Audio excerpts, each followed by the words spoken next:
রিজিক চাইতে হবে আল্লাহ তাআলার কাছে, এবং সেটা চাইতে হবে হারাম পন্থায় না হালাল পন্থায়। কথা বলে, হালাল পন্থায় চাইতে হবে। তলাবু কিসমিল হালালি ফরিদাতুন বাদাল ফরিদা।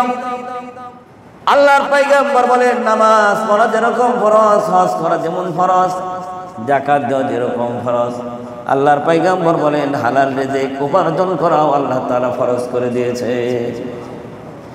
হারাম পন্থায় উপার্জন করে আপনি সারা রাত যদি সিজদায় পড়ে থাকে, লাভ হবে?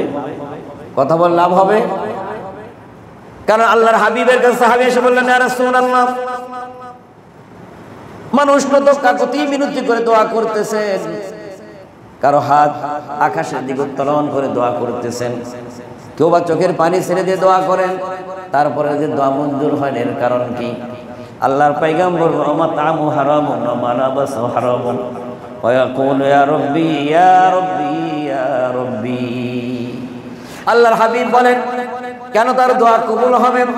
তার দেহটাই তো হারাম, তার দেহের সতরটা ডেকেছেন, এই কাপড়টাও হারাম।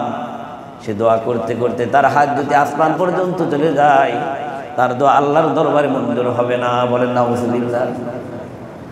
এই জন্য ইবাদত কবুল হওয়ার প্রথম শর্ত কি? হালাল রিজিক। আপনি সুদের টাকা আর ঘুষের টাকা উপার্জন করে নামাজে দাঁড়াবেন, আপনার এই নামাজ আল্লাহর দরবারে মঞ্জুর হবে। কথা বলে, আপনার যাকাত আল্লাহর দরবারে মঞ্জুর হবে, আপনার হজ আল্লাহর দরবারে মঞ্জুর হবে। যেহেতু আল্লাহর কালাম, আল্লাহর রাসূলের হাদিস, এর উপরে যদি আপনার ঈমান আর ইয়াকিন বিশ্বাস না থাকে, আপনার মন গড়া মতো চললে হবে না। কোরআনের পথ আর রাসূলের মত, এই দুইটার বাহিরে যাওয়ার সুযোগ আছে? কথা বলেন, সুযোগ আছে?